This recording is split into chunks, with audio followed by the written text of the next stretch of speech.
let's talk about this. The free agent market for running backs.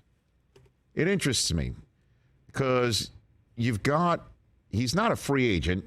He's been told he can go look for a new team to be traded to. So it's kind of a restricted free agency, right? Because the Chargers can essentially match whatever Austin Ekeler finds on the market for himself. He's in the last year of a deal.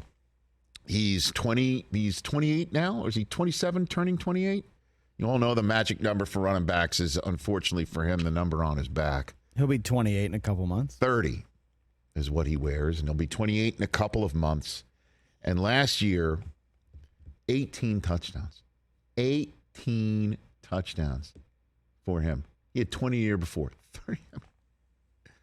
Next closest guy in terms of touchdowns scored over the last 2 years to Ekeler is 26 by James Conner of Arizona. Nobody can compare in terms of touchdown making for him.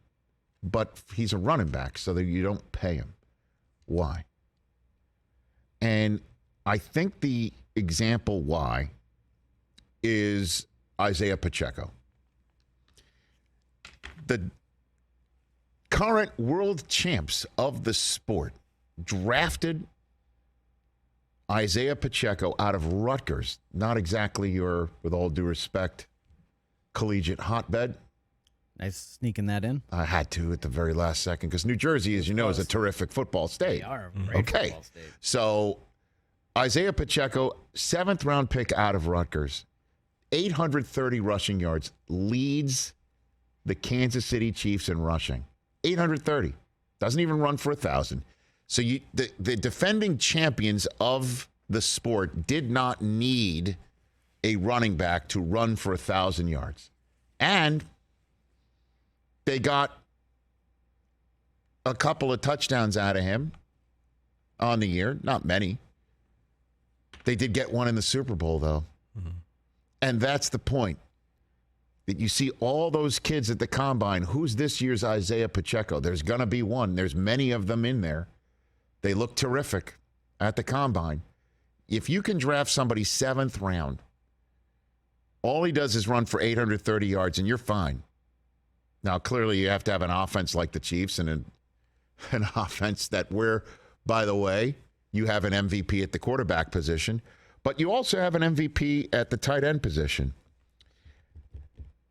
And that's where I want to expand this conversation. I looked it up because I'm a lead pipe wielding professional. I don't know if you saw me taking notes before the show, sitting here at the desk. It's not just me doing things just to look busy. Oh, we thought you just didn't want to talk to us in the morning. That's true, too. No. That's what I thought, too. 18 teams had a leading rusher on their team with more yards than Pacheco. 18. Wow. And 8 made the playoffs. And we all know didn't win the Super Bowl. 13 teams were led by a rusher with fewer yards than Pacheco. Fewer. And 5 of them made the playoffs. And 2 of them that made the playoffs were led by quarterbacks. Baltimore and Lamar, Buffalo and Allen. So they made the playoffs even with a leading rusher with fewer rushing yards than Pacheco. Joe Mixon had 16 fewer rushing yards than Pacheco. Christian McCaffrey was the leading rusher for the San Francisco 49ers, and as we all know, he only showed up in October. And Leonard Fournette for the Tampa Bay Buccaneers had fewer rushing yards, leading the Buccaneers, who were, by the way, a historically bad rushing team. But then there's the question of touchdowns here. Touchdowns. Ekeler had 18 of them. And the crazy thing is you take a look at double-digit touchdown scorers in the NFL. Only 6 were non-running backs. And one of them was Travis Kelce with 12. So they didn't, Kansas City, get their touchdowns from their running back. They got it from their tight end. It has to come from somewhere, right? The only other running back, non-running backs with double-digit touchdowns this year, Devontae Adams with 14. Jalen Hurts with 13.